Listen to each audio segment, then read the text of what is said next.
ശ്ലീഹ എഴുതിയ 1-ാം ലേഖനം 1 പത്രോസ് 4-ാം അധ്യായം 1-ാമത്തെ വാക്യം ശ്രദ്ധിച്ച് കേൾക്കണം. ശ്രദ്ധിച്ച് കേട്ടെ. 1 പത്രോസ് 4:1. എല്ലാവരും കേട്ടെ.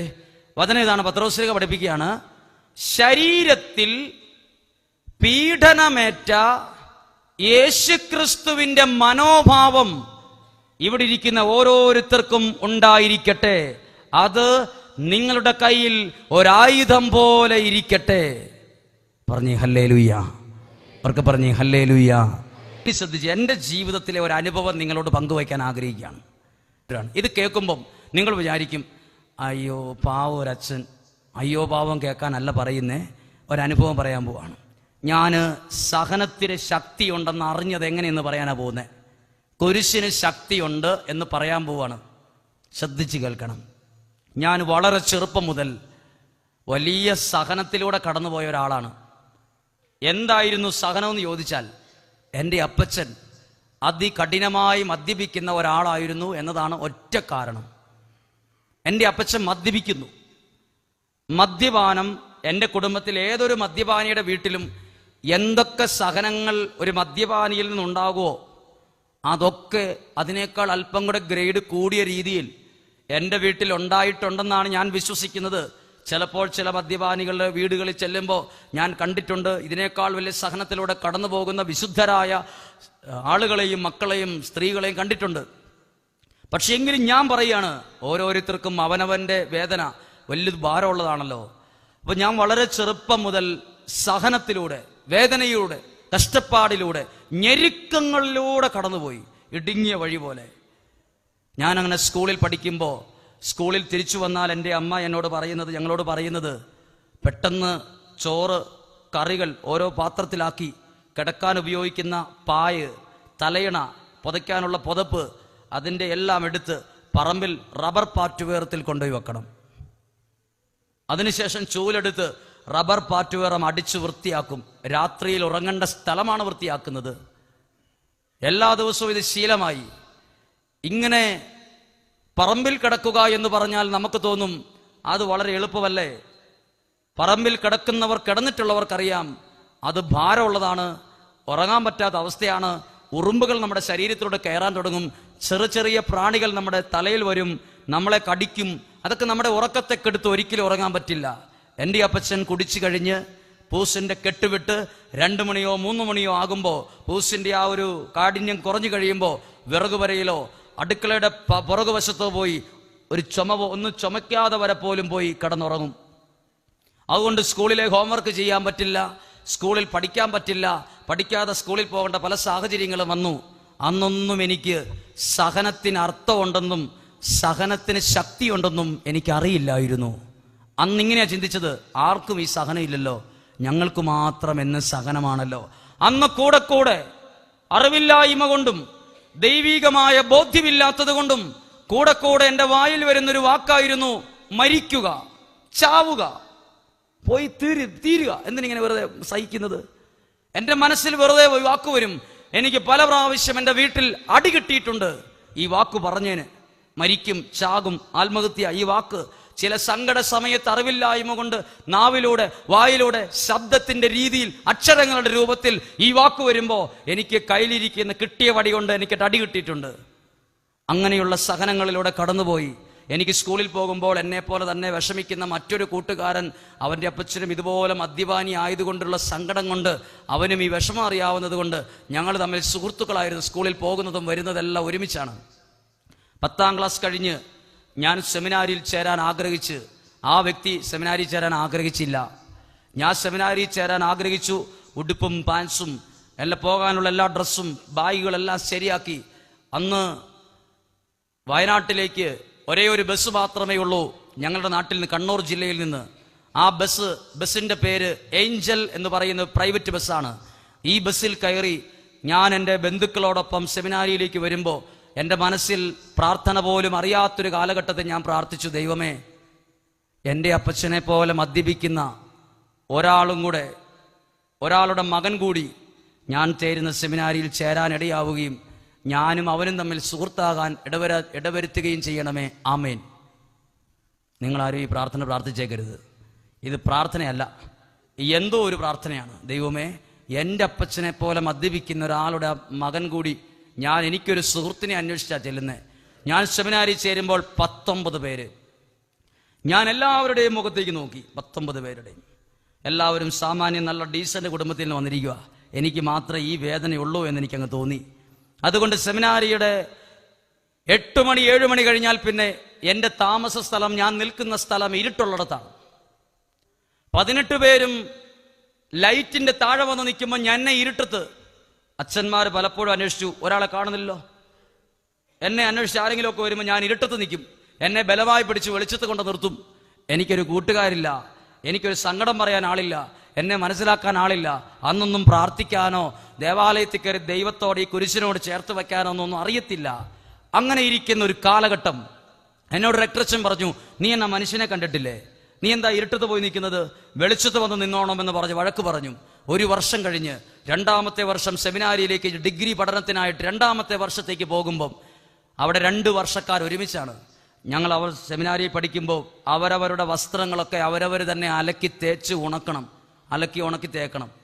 അപ്പം ഞാൻ എൻ്റെ വസ്ത്രങ്ങളൊക്കെ അലക്കി സെമിനാരിയുടെ ടെറസിൻ്റെ മുകളിൽ വിരിച്ചിട്ട് ഞാനിങ്ങനെ അയലിങ്ങനെ തുണി വിരിച്ചിടുമ്പം ഞാൻ പെട്ടെന്നൊരു കാഴ്ച കണ്ടു. സെമിനാരിയുടെ ടോയ്ലറ്റിൻ്റെ പുറകിൽ ഒരുത്തൻ ഭയങ്കര കരച്ചിലാണ്. എന്നെ അവൻ കണ്ടിട്ടില്ല, ഞാൻ അവനെ കണ്ടു. ഞാൻ പെട്ടെന്ന് ബാക്കി തുണി അവിടെ വച്ചേച്ച് ഇവൻ അറിയാതെ ഞാൻ അവിടെ നിന്ന് ഇറങ്ങി, സ്റ്റെപ്പിറങ്ങി. അന്ന് ഞങ്ങൾ പഠിച്ചുകൊണ്ടിരുന്ന സെമിനാരിയുടെ കോമൺ ടോയ്ലറ്റാണ്, ഒരു 10 ടോയ്ലറ്റ് ഒരുമിച്ച. അതിൻ്റെ ഏറ്റവും അറ്റത്ത് തീരുന്ന സ്ഥലത്തുള്ള ആ ഒരു ഇടസ്ഥലത്താണ് ഇവൻ കരയുന്നത്. അവൻ ആരും കണ്ടില്ല എന്ന് വിചാരിച്ചാണ് കരയുന്നത്. ഞാൻ ഈ ടെറസിൽ നിന്ന് കണ്ട് ഞാൻ ഇതിൽ ഇറങ്ങി വന്ന് വളരെ ഒച്ച പോലും കേൾപ്പിക്കാതെ ഞാൻ ചേർന്ന് വന്ന് അവൻ്റെ ചാടി കയ്യെ പിടിച്ച് ഡമ്മോനെ എന്ന് പിടിച്ചു, കയ്യെ കയറി പിടിച്ച്. അവൻ പെട്ടെന്ന് അവൻ്റെ കയ്യിലിരിക്കുന്ന കടലാസ് ചുരുട്ടിക്കൂട്ടി കീശ താഴ്ത്തി. ഞാൻ അവനോട് കയ്യെ കാലെ പിടിച്ച് പറഞ്ഞിടാ എന്താ പ്രശ്നം, എല്ലാ അച്ഛൻ വഴക്ക് പറഞ്ഞോ, എന്താ വിഷമം? അവസാനം അവനോട് ചോദിച്ച് അവൻ എന്നെ കൂട്ടിക്കൊണ്ട് റബ്ബർ തോട്ടത്തിലേക്ക് കയറി കീശയിൽ നിന്ന് ആ ഇല്ലൻ്റെ ഒരെഴുത്ത് എന്നെ എഴുത്തായിരുന്നോ, എഴുത്ത് എൻ്റെ തന്നു, വായിക്കാൻ പറഞ്ഞു. ഞാനത് ഒച്ചത്തിലല്ല മനസ്സിൽ വായിച്ചു. മുഴുവൻ വായിച്ചു കഴിഞ്ഞപ്പം എനിക്ക് സന്തോഷം കൊണ്ട് നിൽക്കാനും പറ്റുന്നില്ല, ഇരിക്കാനും പറ്റുന്നില്ല, തുള്ളാനും പറ്റുന്നില്ല. എനിക്ക് എന്നാ ചെയ്യേണ്ടതെന്ന് അറിയത്തില്ല. അവനിങ്ങനെ അത്ഭുതത്തോടെ നോക്കി. എൻ്റെ വിഷമം കേട്ടിട്ട് ഇവനെന്താ തുള്ളിച്ചാടുന്നത്? അപ്പം ഞാൻ നോക്കിയപ്പോൾ അവൻ്റെ അമ്മ അവൻ എഴുതിയിരിക്കുന്ന ഒരു കത്താണ്. എൻ്റെ അമ്മ എഴുതുന്നേ കൂട്ട് തന്നെ ഒരു കത്ത്. കൈയക്ഷരത്തിന് മാത്രമേ വ്യത്യാസമുള്ളൂ, കണ്ടന്റ് വളരെ സെയിമാണ്. മഷിക്ക് വ്യത്യാസമുണ്ട്, ഒന്ന് കറുപ്പാണെങ്കിൽ ഒന്ന് നീല. അവൻ്റെ അപ്പനും പോരാതി കുടി. അപ്പം ഞാൻ അവന് കൈ കൊടുത്തിട്ട് പറഞ്ഞു, കൺഗ്രാജുലേഷൻസ്. ഞാൻ കുറേ നാളായി മാനെ ഇങ്ങനെ ഒരാളെ അന്വേഷിച്ച് പ്രാർത്ഥിക്കുന്നത്, നീ എന്താ ഈ പറയുന്നത്? അങ്ങനെ ഞാനും അവനും തമ്മിൽ അടയും ചക്കരയും പോലെയായി. എന്താണ് അടയും ചക്കരയും തമ്മിലുള്ള വ്യത്യാസം? അടയുടെ അകത്താണ് എന്തിരിക്കുന്നത്? ചക്കര ഇരിക്കും. വലിയ സുഹൃത്താ. എൻ്റെ വീട്ടിൽ നിന്നൊരു കത്ത് തന്നാൽ അത് അവന് വായിക്കാൻ കൊടുത്താൽ മതി, കണ്ടന്റ് സെയിം ആയിരിക്കും. നീ അവിടെയുള്ള അച്ഛന്മാരോട് പറയണം, ഞാൻ ചാച്ചൻ്റെ കുടി കുറവില്ല, പ്രാർത്ഥിക്കുമ്പോൾ മാറും, വിഷമിക്കുമെന്ന്. ഇതാണ് കത്ത്. അങ്ങനെ ഞങ്ങൾ തമ്മിൽ നല്ല സുഹൃത്തുക്കളായി മുന്നോട്ട് പോകുന്നു. സെമിനാരി 3 വർഷം കഴിഞ്ഞ് 4ാമത്തെ വർഷം സെമിനാരിയിൽ പഠിക്കുമ്പം സെമിനാരിയുടെ സ്ഥലത്തിൻ്റെ അതിരെ കൂടെ ഒരു വലിയ പുഴയാണ് ഒഴുകുന്നത്. ചാലിയാർ പുഴ ഒഴുകുന്നു. ചാലിയാർ പുഴയുടെ 2 അറ്റത്തും 2 സൈഡിലും മുള്ളുള്ള ഇല്ലി മരമാണ്. ഇല്ലി ഇന്നും അന്നും ഒക്കെ. അപ്പോൾ ഈ സെമിനാരിയിൽ ഞങ്ങൾക്കൊരു പെർമിഷൻ തന്നിരിക്കുകയാണ്, ഓടി വന്ന് പുഴയിൽ പോയി കുളിച്ചോളുക, ചാടാനൊക്കെ പറ്റും, ഓടി വന്ന് പുഴയിൽ ചാടാൻ പറ്റും.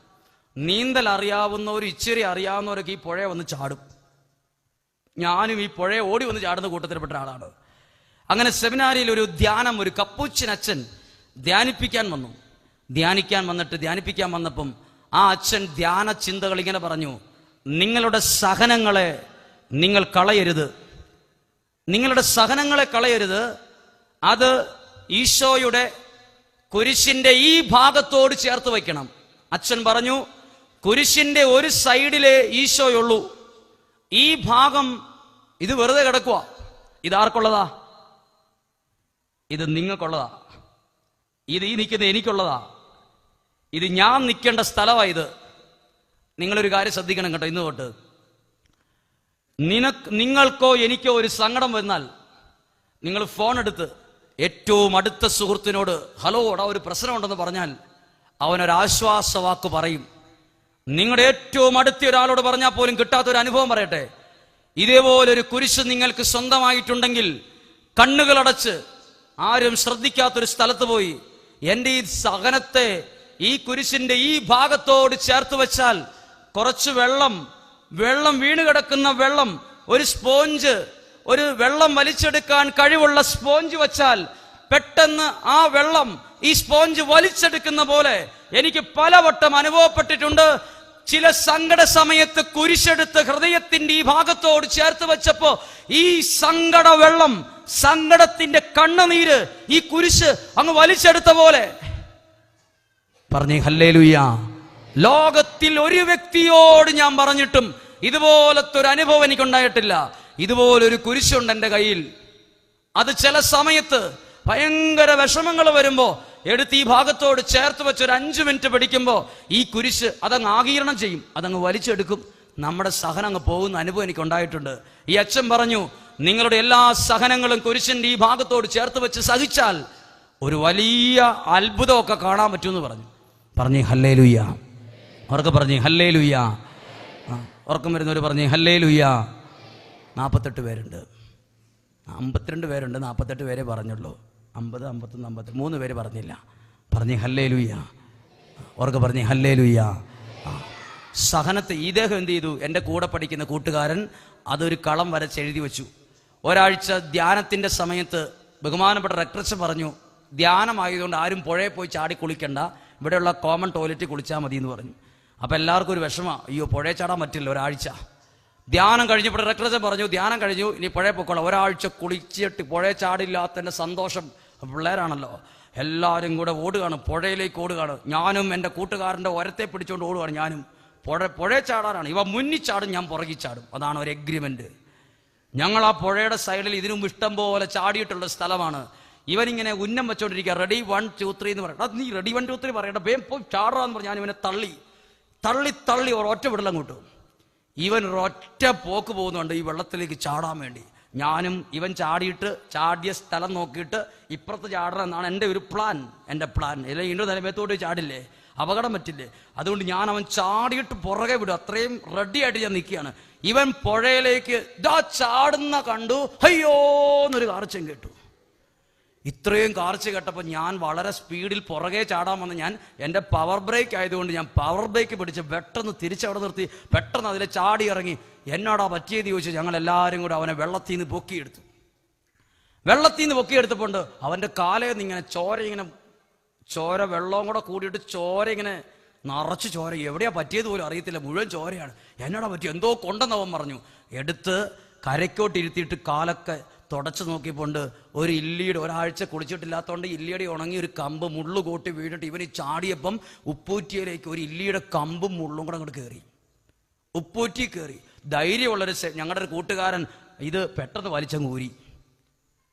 ഈ പെട്ടെന്നൊരു സംസാര വിഷയം ഇത് റെക്ടറച്ചനോട് പറഞ്ഞാൽ ഇന്നത്തോടുകൂടി പുഴയിലെ കുളി നിൽക്കും. അപ്പോൾ എല്ലാവരും അവൻ്റെ ചെവിയിലിങ്ങനെ ഉള്ളിട്ട് പറഞ്ഞു, ഡാ കാലയിലൊന്നും കൊണ്ടിട്ടില്ല, പറഞ്ഞേക്കരുത്. ഓക്കെ, പറയില്ല. കാലെ കൊണ്ട് കാലും മരച്ചു പോയോണ്ട് ഇവൻ പറഞ്ഞു, കുഴപ്പമൊന്നുമില്ല, കമ്മ്യൂണിസ്റ്റ് വെച്ച് അരച്ച് ഏറ്റവും നല്ല മരുന്നല്ലേ, അടിച്ച് സെറ്റാക്കി വിട്ടു. അന്ന് രാത്രിയിൽ ഒരു കുഴപ്പം ഉണ്ടായില്ല. പിറ്റേ ദിവസം കാലിനൊരു ചട്ട്. അന്ന് പകലും ഇവൻ ആരോടും പറഞ്ഞില്ല. അന്ന് രാത്രിയിൽ ഇവൻ പുതപ്പിങ്ങനെ മൂടി രാത്രി 11:30 ആയപ്പം ഇങ്ങനെ കിടന്ന് വിങ്ങിക്കാറുകയാണ്. അവസാനം ഇവൻ്റെ കാല് നോക്കിയപ്പോണ്ട് ചോര ചത്തിട്ട് നീല നിറത്തിൽ ഉപ്പൂറ്റിയുടെ ഭാഗം മുഴുവൻ ഇങ്ങനെ നിറഞ്ഞു നിൽക്കുകയാണ്. നീര്, ആ കാൽപാദം മുഴുവൻ നീരിങ്ങനെ കയറിയ ഒരു സെക്കൻഡ് കണ്ണടയ്ക്കാൻ പറ്റിയല്ല. അപ്പോൾ റെക്ടറച്ചൻ 10 മണി ആയപ്പോഴേ അച്ഛൻ ലൈറ്റ് ഓഫ് ചെയ്ത് കിടന്നായിരുന്നു. 11:30 ആയപ്പോൾ ലീഡർ ചെന്ന് വാതിൽ മുട്ടി, അച്ചോ ഒരാളുടെ കാലയിൽ മുള്ളു കൊണ്ടെന്ന് പറയും. രാത്രി മുള്ളോ? അച്ഛനൊരു ചൂരലുമെടുത്ത് പാകിസ്ഥാൻകാർ യുദ്ധത്തിന് വന്നാന്നാണ് കേട്ടത്. ഒരു വടി എടുത്തോണ്ട് ഇങ്ങോട്ട് പോകുന്നു. ലൈറ്റ് അങ്ങോട്ട് ഇട്ട്, രാത്രി 11:30 ലൈറ്റ് ഇട്ടിട്ട്, ആരുടെ കാലയിൽ മുള്ളു കൊണ്ടെന്ന് ചോദിച്ചു. എൻ്റെ അച്ചോ കാലേ മുള്ളുകൊണ്ട്. കുറേ വഴക്ക്. എത്ര നാളാണോ കൊണ്ടിട്ട്? 2 ദിവസമായി. എന്നാ പറയാഞ്ഞത്? ഒന്നും മിണ്ടിയില്ല. നേരെ ആശുപത്രി കൊണ്ടുപോയി. കാല് കീറി. രാത്രി 12:30 ആയപ്പോൾ ഡോക്ടറെ വിളിച്ച് എഴുന്നേൽപ്പിച്ചുകൊണ്ട് ഡോക്ടറുടെ ഉറക്കം പോയോണ്ട് ഡോക്ടർക്ക് ഒരു വിഷമം. ഡോക്ടർ ആ ദേഷ്യം മുഴുവൻ ഇവനോട് പറഞ്ഞു തീർത്തു. 2 കവിൾ സംസാരിച്ചു ഡോക്ടർ ഇവനോടും. ഡോക്ടറുടെ ആ ഉറക്കം പോയതിൻ്റെ ദേഷ്യമല്ല ഇവനോട് തീർത്തു. ഇവനൊന്നും മിണ്ടിയില്ല. കാല് കീറിയപ്പോൾ ഇല്ലിയുടെ ഒരു കുഞ്ഞൊരു കമ്പ്, മുള്ളു പോലെ ഒരു കമ്പ് അകത്തിരുന്നത് ഡോക്ടർ എടുത്ത് കൊടുത്തു. ഇതാണ് നിന്റെ കാലെ കൊണ്ട മുള്ളത്, നീ സൂക്ഷിച്ച് വെച്ചോളാൻ പറഞ്ഞു രാത്രിക്ക്. ഇവനത് സൂക്ഷിച്ച് എടുത്തുകൊണ്ട് വന്ന് ഇവനത് പെട്ടിക്കകത്ത് കൊണ്ട് വെച്ചു. പെട്ടിക്കകത്ത് കൊണ്ട് വെക്കുമ്പോൾ ഒരു കാര്യം ഓർക്കണം, 1-ാം വർഷം തൊട്ട് ഇവന്റെ അമ്മ വീട്ടിലെ സങ്കടങ്ങൾ എഴുതുന്ന കത്ത് മുഴുവൻ ഇവന്റെ ഷർട്ടും ഉടുപ്പും അടുക്കി വെച്ചിരിക്കുന്ന ബാഗിന്റെ അടിയിൽ സൂക്ഷിച്ചു വെച്ചിട്ടുണ്ട്. മുഴുവൻ ഇല്ലെങ്കിലും എനിക്ക് വന്നിട്ടുള്ള മുഴുവൻ കത്ത് ഞാൻ അന്നേരം കീറി കളഞ്ഞിട്ടുണ്ട്. ഇതെന്തിനാണ് നമ്മൾ ചുമക്കുന്നത്? ഇവൻ ആ എഴുത്തിന്റെ കൂടെ ഈ മുള്ളും കൊണ്ട് വെച്ചു. ഒരു ദിവസം സെമിനാരി കിടക്കുമ്പോൾ അച്ഛൻ വന്ന് അപ്പുറത്തെ കട്ടിലേരുന്നിട്ട് ചോദിച്ചു, എന്നാലും നിന്റെ കാലയിൽ ഇല്ലിമുള്ളു കൊണ്ടിട്ട് നീ എന്നടാ പറയാതിരുന്നേ? നിനക്ക് വായി നാക്കില്ലായിരുന്നോ? എന്താ പറയാത്തത്? അങ്ങനെ ചോദിച്ചപ്പോൾ അവൻ പറഞ്ഞു, അവൻ ഇങ്ങനെ കട്ടിലേലോട്ട് അല്പം കയറി ഇരുന്നിട്ട് ആ ബാഗിൽ നിന്ന് ആ ഒരു 2 ഇല്ലന്റെ എഴുത്തെടുത്തിട്ട് അച്ഛൻ്റെ കഴുത്ത് കൊടുത്തിട്ട് പറഞ്ഞു, അച്ഛൻ ആ എഴുത്ത് വായിച്ചു നോക്കിയിട്ട് പറഞ്ഞു, ചാച്ചൻ കുടിക്കുമല്ലേ? ആ കുടിക്കും അച്ഛോ എന്ന് പറഞ്ഞു. അപ്പോൾ അച്ഛൻ എന്നോട് സംശയം ചോദിച്ചു, അപ്പന്റെ കുടിയും കാലയെ കൊണ്ട മുള്ളും തമ്മിൽ എന്താണ് ബന്ധം? അതൊരു ബന്ധമില്ലല്ലോ. കാലെ മുള്ളു കൊണ്ടു അപ്പന്റെ കുടി, ഇത് രണ്ടും തമ്മിൽ എന്താ ബന്ധം? ഞാൻ ഇന്നു വരെ കേട്ടിട്ടില്ല കാലെ കൊണ്ട മുള്ളും അപ്പന്റെ മദ്യപാനവും തമ്മിൽ ബന്ധം. അപ്പോൾ ഈ വ്യക്തി ഉടനെ അച്ഛനോട്, ഒരു ദൈവശാസ്ത്രമോ ഒരു തത്വശാസ്ത്രമോ പഠിച്ചിട്ടില്ലാത്ത ഈ വ്യക്തി റെക്ടറച്ചനോട് പറയുകയാണ്, അച്ഛാ, ഞാൻ എൻ്റെ അപ്പച്ചൻ്റെ കുടി നിന്ന് കാണാൻ ഒരുപാട് ആഗ്രഹിക്കുന്നുണ്ട്. ഞാൻ സെമിനാരി പഠിക്കുകയാണ്, എൻ്റെ അപ്പച്ചൻ ഇന്നും കുടിക്കുന്നയാളാണ്. ധ്യാനിപ്പിക്കാൻ വന്ന അച്ഛൻ പറഞ്ഞു, ജീവിതത്തിലെ ഓരോ സഹനങ്ങളും കുരിശിനോട് ചേർത്ത് വെച്ചാൽ അവിടെ ഒരു അത്ഭുതം കാണുമെന്ന്. അതുകൊണ്ട് എനിക്ക് വേദനയുണ്ടായി. അത് വേദന കൂടിക്കൂടി വന്ന സമയത്ത് ഞാൻ എല്ലാവരും കിടന്നുറങ്ങിയ 1-2 രാത്രികളിൽ അത് കുരിശിനോട് ചേർത്ത് വെച്ച് എൻ്റെ അപ്പച്ചൻ്റെ മദ്യപാനം നിർത്തിത്തരണേ, എൻ്റെ അപ്പച്ചൻ്റെ മദ്യപാനം മാറ്റിത്തരണേ എന്ന് എല്ലാവരും കിടന്നുറങ്ങുമ്പോഴും കാലെ കൊണ്ടൊരു മുള്ളിൻ്റെ വേദന നേരെ അപ്പച്ചന്റെ മദ്യപാനം മാറ്റാൻ വേണ്ടി കാഴ്ചവെച്ച് ഈ വ്യക്തി 10-21 വയസ്സുള്ള ഒരു വ്യക്തി പ്രാർത്ഥിച്ചു. എന്തേലും റിസൾട്ട് ഉണ്ടോന്ന് അറിയണ്ടേ? 4 മാസം കഴിഞ്ഞു. 4 മാസം എന്ന് പറഞ്ഞ 3, 4, 12, 120 ദിവസം ഏകദേശം കഴിഞ്ഞപ്പോ ഇവനൊരു സന്തോഷ വാർത്ത അവന്റെ അമ്മ വീട്ടിൽ നിന്ന് ഫോൺ വിളിച്ചപ്പോ കിട്ടി. വാർത്ത ഇതാണ്, മോനെ, ചാച്ചനിപ്പോ കുടിക്കുന്നില്ല. അവനൊന്നും കൂടെ ചോദിച്ചു, ചാച്ചൻ കുടിക്കുന്നില്ലേ?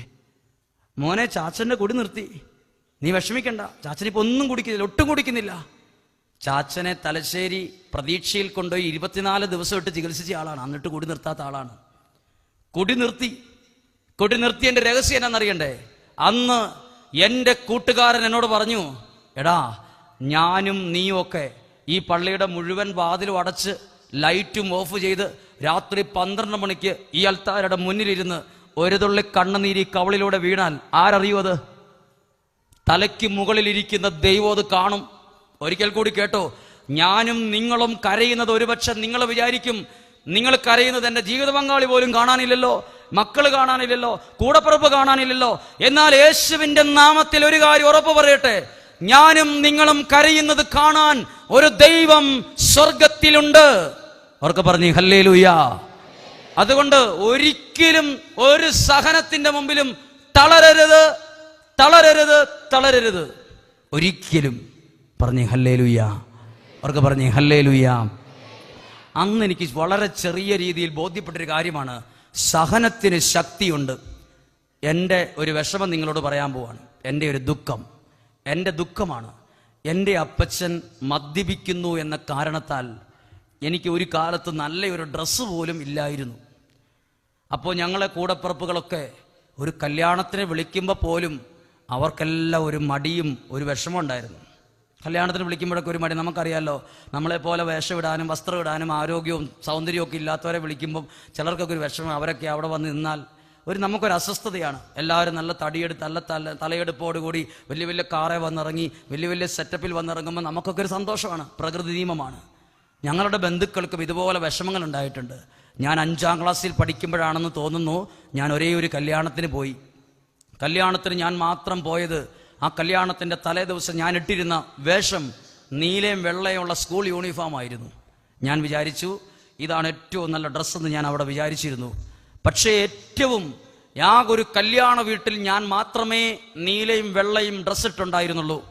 അന്ന് ആ കാലത്ത് വീഡിയോ ഇല്ല, വെറും ഫോട്ടോ എടുക്കുന്ന സംവിധാനം മാത്രമേ ഉള്ളൂ. ഫോട്ടോ എടുക്കുന്ന സമയത്ത് എൻ്റെ അറിവില്ലായ്മ കൊണ്ട് ഞാൻ ഈ ഫോട്ടോ എടുക്കുന്ന ആളോട് പറ്റിച്ചേർന്ന് അറിയാതെ നിന്നപ്പോൾ ആ വീട്ടിലെ ഒരാൾ എന്നെ കയ്യെ പിടിച്ച് വീടിൻ്റെ അകത്തേക്ക് കൂട്ടിക്കൊണ്ടുപോയി ഒരു വാതിൽ തുറന്ന് എന്നെ അവിടെ നിർത്തിയിട്ട് എന്നോട് പറഞ്ഞു, ഇവിടെ നിന്നോളാൻ പറഞ്ഞു. അപ്പം ഞാൻ അവിടെ കുറേ നേരം നിന്നു. എന്തിനാ ഇവിടെ നിർത്തിയെന്ന് എന്നോട് പറഞ്ഞില്ല, എന്തിനാ ഇവിടെ കൊണ്ട് എന്നെ പ്രതിഷ്ഠിച്ചതെന്ന് എന്നോട് പറഞ്ഞില്ല. കുറച്ച് കഴിഞ്ഞ് ഞാൻ ആ മുറിയുടെ മൊത്തം നോക്കിയപ്പോണ്ട് കല്യാണ ആവശ്യങ്ങൾക്കുള്ള വെണ്ടയ്ക്ക, ഉരുളക്കിഴങ്ങ്, തക്കാളി. ഇത് സ്റ്റോറാണ്, സ്റ്റോർ. എന്നെ എന്തിനാ സ്റ്റോറിൽ കൊണ്ട് നിർത്തിയെന്ന് എനിക്ക് പിന്നീട് കുറച്ച് ബുദ്ധി വളർന്നപ്പോൾ പിടികിട്ടി. എനിക്കന്ന് വേഷയിലായിരുന്നു, അന്ന് നല്ല ഭക്ഷണം കഴിച്ചിട്ടുള്ള ആരോഗ്യമില്ല, അന്ന് നല്ല ഭക്ഷണം കഴിച്ചിട്ടുള്ള ഒരു ഗെറ്റപ്പ് ഇല്ലാത്തത് കൊണ്ട് എന്നെ മാറ്റിയതാണ്. ഞാൻ പിന്നീട് എനിക്ക് ബോധം ഒരറിവ് വന്നേ പിന്നെ കല്യാണങ്ങൾക്ക് പോകാൻ ആഗ്രഹമുണ്ടെങ്കിലും കല്യാണങ്ങൾക്കൊന്നും പോകാതായി. ഞാൻ സെമിനാരിയിൽ ചേർന്നു. 7-8 വർഷം കഴിഞ്ഞപ്പോൾ സെമിനാരിയിൽ ഞാൻ അവധിക്ക് ചെല്ലുകയാണ്. ഞാനിപ്പോൾ പറയുന്നത് ഒരു ഇല്ലാ കഥകളല്ല. ഞാനിപ്പോൾ പറയുന്നത് നിങ്ങളുടെ ആരുടെ അയ്യോഭാവം കിട്ടാനല്ല. ഞാൻ അനുഭവിച്ച ഒരു സഹനത്തിലൂടെ എനിക്ക് കിട്ടിയ റിസൾട്ട് ഞാൻ പറയണ്ടേ? അത് പറഞ്ഞില്ലെങ്കിൽ ഞാൻ ദൈവത്തോട് കാണിക്കുന്ന ഒരു തെറ്റായി പോയത്. ഞാൻ ദൈവത്തെ കണ്ടതും ഈ കുരിശിന് ശക്തി ഉണ്ടെന്ന് അറിഞ്ഞത് ഈ സഹനത്തിലൂടെയാ. കേട്ടോ, ഞാൻ അവിടെ ചെല്ലുമ്പോൾ ഇങ്ങനെ സഹനങ്ങളുടെ 8 വർഷം കഴിഞ്ഞ് സെമിനാരിയിൽ നിന്ന് അവധിക്ക് ചെല്ലുമ്പോൾ എൻ്റെ വീട്ടിലുള്ളവരെല്ലാം എൻ്റെ കൂടപ്പിറപ്പിൻ്റെ കല്യാണത്തിന് പോവാണ്. അപ്പോൾ എൻ്റെ അമ്മയും എൻ്റെ വീട്ടിലുള്ളവരെയും കൂട്ടാൻ വേണ്ടി വാഹനമുള്ള ഒരാൾ എൻ്റെ വീട്ടിൽ വന്ന് ഇവരെല്ലാം ഒരുക്കി കൊണ്ടുപോകാൻ തിരക്കാണ്. അപ്പോൾ എന്നോട് ചോദിച്ചു, കല്യാണത്തിന് വരുന്നുണ്ടോ? വാ വാ വാ എന്ന് വിളിച്ചു. ഞാൻ പറഞ്ഞു, ഞാൻ വരുന്നില്ല എന്ന് പറഞ്ഞു. അപ്പോൾ ഈ എന്നെ വിളിച്ച സഹോദരി എൻ്റെ ശിരസിൽ കരം വെച്ചിട്ട് പറഞ്ഞു, നീ വിഷമിക്കൊന്നും വേണ്ട, നീ ഒരു 4-5 വർഷം കഴിയുമ്പോൾ നീ ഒരു വൈദികനായി നിനക്ക് പട്ടം കിട്ടും, പുത്തൻ കുർബാന ചെല്ലും. നീ നോക്കിക്കോ, ആൻറ്റി പറഞ്ഞ കാര്യം നീ ഓർത്തോ, നീ വൈദികനായി കഴിയുമ്പം നിന്നെ ഇങ്ങനെ കല്യാണമൊക്കെ വരുമ്പോൾ ആദ്യം വിളിക്കുന്ന നിന്നെ ആയിരിക്കും. എൻ്റെ മനസ്സിൽ അത് ഭയങ്കര ഒരു തീ കത്തി, ഒരു ഭയങ്കര സന്തോഷമായി. ഇരിക്കും എൻ്റെ ഫോണിലേക്ക് എടുത്തു വിടണം, ഒരു വിഷമം, ഭയങ്കര ഭാരം എൻ്റെ മനസ്സിരിക്കാൻ പറ്റുന്നില്ല, സന്തോഷിക്കാൻ പറ്റുന്നില്ല. ആൾക്കാരൊക്കെ ചോദിക്കുന്നു, എന്താ മൂടൗട്ട് പറയാൻ പറ്റുമോ? ഞാൻ അങ്ങനെ വിഷമിച്ചിങ്ങനെ നടക്കുമ്പോൾ, അങ്ങനെ ഇരിക്കുമ്പോൾ എനിക്ക് മംഗലാപുരം സെമിനാരിയിൽ നിന്നൊരു ഫോൺ കോൾ. വിളിച്ചത് ഡീക്കൻ ഫെബിൻ. മംഗലാപുരം സെമിനാരി രൂപതയ്ക്ക് വേണ്ടി, രൂപതാ വൈദികരുടെ സെമിനാരിയാണ് മംഗലാപുരം. അവിടെ നിന്ന് ഫെബിൻ എന്ന് പറയുന്ന ഡീക്കൻ എന്നെ വിളിക്കുകയാണ്. എന്നെ വിളിച്ചിട്ട് എന്നോട് ചോദിച്ചു, അച്ഛാ ഞാൻ വിളിച്ചത് ഒരു പ്രാർത്ഥനാ സഹായം ചോദിച്ചാ. എന്താ ഫെബിൻ, എന്താ പ്രാർത്ഥന? അതെ അച്ഛാ, ഇവിടെ മംഗലാപുരം രൂപതയ്ക്ക് വേണ്ടി പഠിക്കുന്ന ഒരു തമിഴൻ വൈദിക വിദ്യാർത്ഥിക്ക് തലയിൽ മുടിയില്ല. ഞാനിപ്പോൾ എന്ത് ചെയ്യേണ്ടത്? തമിഴന് മുടിയില്ല, ഇപ്പം ഞാനിപ്പോൾ എന്ത് ചെയ്യാൻ പറ്റും? അത് അച്ഛനൊന്ന് പ്രാർത്ഥിക്കണം, മുടി വരും, എനിക്കൊരു വിശ്വാസമുണ്ട്. ഞാൻ പറഞ്ഞു, മോനെ കളിയാക്കരുത്, ഞാൻ ഇവിടുന്ന് വയനാട്ടിൽ നിന്ന് പ്രാർത്ഥിച്ച മംഗലാപുരത്തിരിക്കുന്നവരുടെ തല മുടി വരുമെന്ന്. ഞാൻ പറഞ്ഞടാ, മുടി വരാൻ പ്രാർത്ഥിക്കുന്നത് ഇന്ദുലേഖയാണ്, ഞാനല്ല. നിങ്ങളറിയില്ല ഇന്ദുലേഖനെ? ഇന്ദുലേഖയാണ് ഇങ്ങനെ തേച്ച് കഴിഞ്ഞാൽ പിന്നെ മുടികൾ ഇങ്ങനെ വരുമെന്നാണ് ആളുകൾ പറയുന്നത്. നിങ്ങൾ വിചാരിക്കരുത് ഞാൻ ഇന്ദുലേഖയുടെ ഏതാണ്ട് ഒരു പരസ്യക്കാരനാണ്, അല്ല. ഞാൻ അവനോട് തമാശ രീതി പറഞ്ഞു, ഇന്ദുലേഖ തേക്കാൻ പറ അവനോട്. ഇന്ദുലേഖ അച്ഛൻ പ്രാർത്ഥിക്കാൻ പറ്റുമോ? ഞാൻ പറഞ്ഞു, ഓക്കെ ഞാൻ പ്രാർത്ഥിച്ചോളാം. ഞാൻ ഒട്ടും പ്രാർത്ഥിക്കാൻ പോയില്ല, കാരണം എനിക്ക് ഉറപ്പുണ്ട് ഞാൻ പ്രാർത്ഥിച്ചിട്ട് അവൻ്റെ തലയിൽ മുടി വരികയായിരുന്നു. ഇന്ന് വരെ ആരും പ്രാർത്ഥിച്ചിട്ട് ആരുടെയും തലയിൽ മുടി വന്നിട്ടില്ല. ഞാൻ അങ്ങനെ കണ്ടു, ഞാൻ തമാശയായിട്ട് കളഞ്ഞു. പക്ഷെ എൻ്റെ വിഷമം ഇവിടെ ഇരിക്കല്ലേ, പെട്ടെന്ന് എനിക്കൊരു ഐഡിയ. ഞാൻ പണ്ട് സെമിനാരിയിൽ പഠിച്ചപ്പോൾ കാലെ കൊണ്ട മുള്ളുകൊണ്ടൊരാൾ അവൻ്റെ അപ്പൻ്റെ കുടി നിർത്തിയതാണ്. എൻ്റെ മനസ്സിലൊരു ഈ ഭാഗത്തൊരു അമ്മിക്കൽ ഇരിപ്പുണ്ട്. അതിൻ്റെ ഭാരം ഞാൻ തൂക്കി നോക്കിയപ്പോൾ 550 കിലോയാണ്. 550 കിലോ അമ്മിക്കലാണ് ഇവിടെ ഇരിക്കുന്നത്. ഞാനിങ്ങനെ പ്രാർത്ഥിച്ചു, ദൈവമേ, എൻ്റെ മനസ്സിലൊരു സങ്കടമാണ്, എൻ്റെ മനസ്സിലൊരു വിഷമമാണ്. എന്നോട് ഫെബിൻ എന്ന് പറയുന്ന ഒരാൾ തലേ മുടിയില്ല എന്നും പറഞ്ഞ് ഒരാൾക്ക് വേണ്ടി പ്രാർത്ഥിക്കാൻ പറഞ്ഞു. എനിക്ക് ആരായി എന്താന്ന് പോലും അറിയത്തില്ല, ഒരു തമിഴനാണെന്നാണ് പറഞ്ഞത്.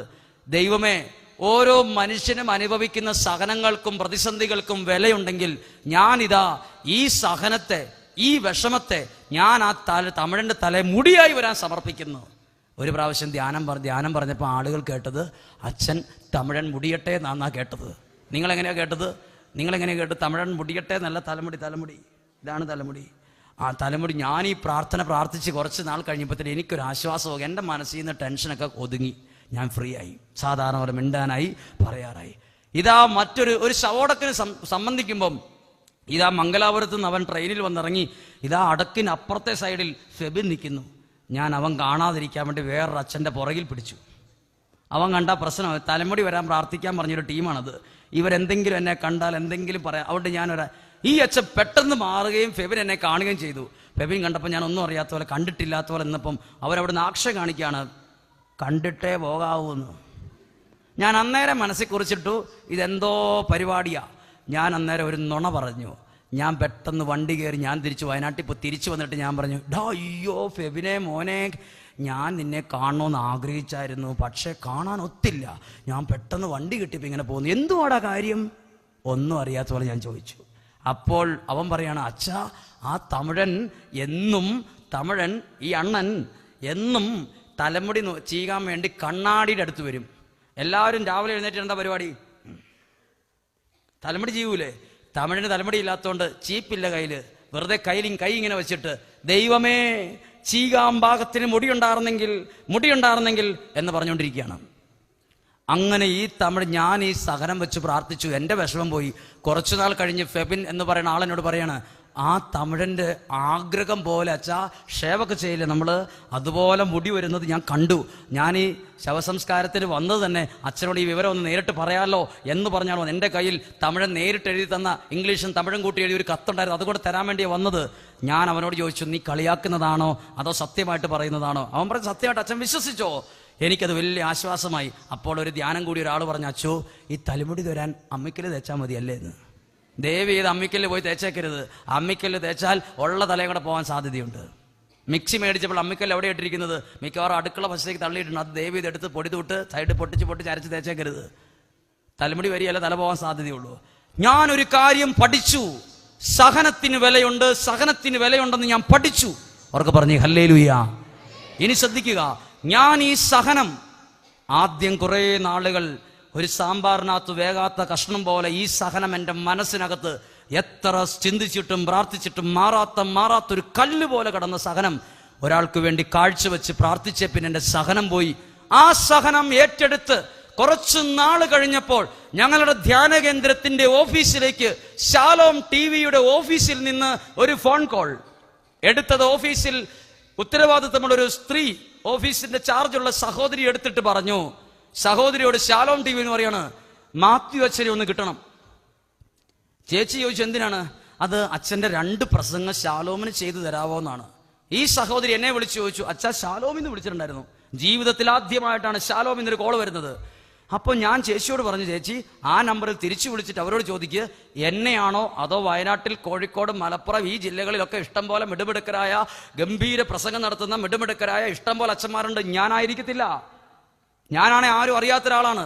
അപ്പോൾ ഈ ചേച്ചി ഉടനെ വിളിച്ചു ചോദിച്ചു, നിങ്ങൾ ഇന്ന അച്ഛനെയാണോ ഉദ്ദേശിച്ചത്? ഇന്ന സ്ഥലമാണിത്. അവരുറപ്പിച്ച് പറഞ്ഞു. ഞാൻ തിരിച്ചു വിളിച്ചു. ഞങ്ങളുടെ ധ്യാനകേന്ദ്രത്തിന്റെ 2 വണ്ടി 2 കാറിന് ഞങ്ങൾ ശാലോം ടി വിയിൽ ചെന്ന് 2 പ്രസംഗം നടത്തി തിരിച്ചു വരുമ്പോൾ വചനം തിരുവചനം എന്ന പ്രോഗ്രാം അതിന്റെ മെയിൻ മാനേജർ, എൻ്റെ മെയിൻ ഹെഡായിട്ടിരിക്കുന്ന ഒരാൾ എൻ്റെ കയ്യെ പിടിച്ച് എളിമയോടെ എന്നോട് ചോദിക്കുകയാണ്, അച്ഛന് ശാലോം ടി വിക്ക് വേണ്ടി എന്നും വചനം പറയാൻ പറ്റുമോ, അച്ഛന് വരാൻ പറ്റുമോ എന്ന് എന്നോട് ചോദിക്കുക. ഞാൻ പെട്ടെന്ന് ശുശ്രൂഷകരോട് കൂടെ നിൽക്കുമ്പോൾ എൻ്റെ മനസ്സ്, ഞാൻ അവരുടെ മുഖത്തേക്ക് നോക്കി.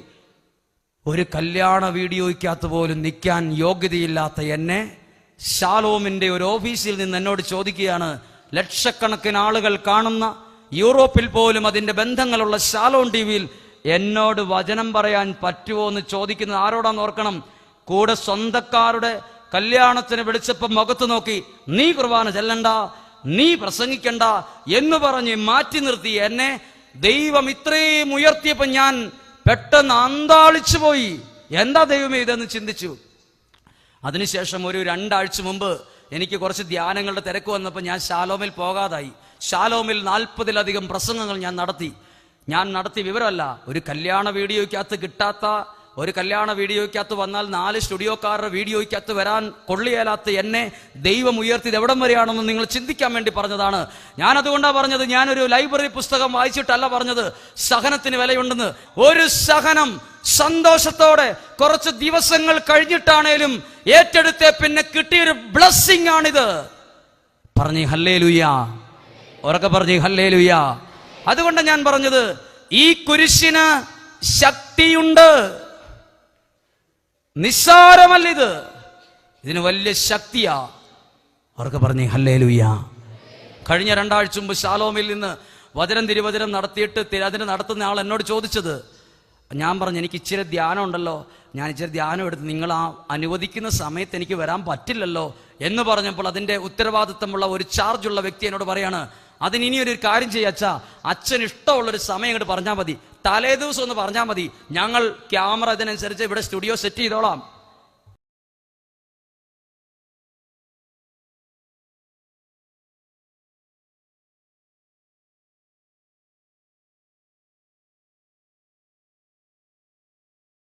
ലഭിക്കാൻ ഈ ചാനൽ സബ്സ്ക്രൈബ് ചെയ്യുക.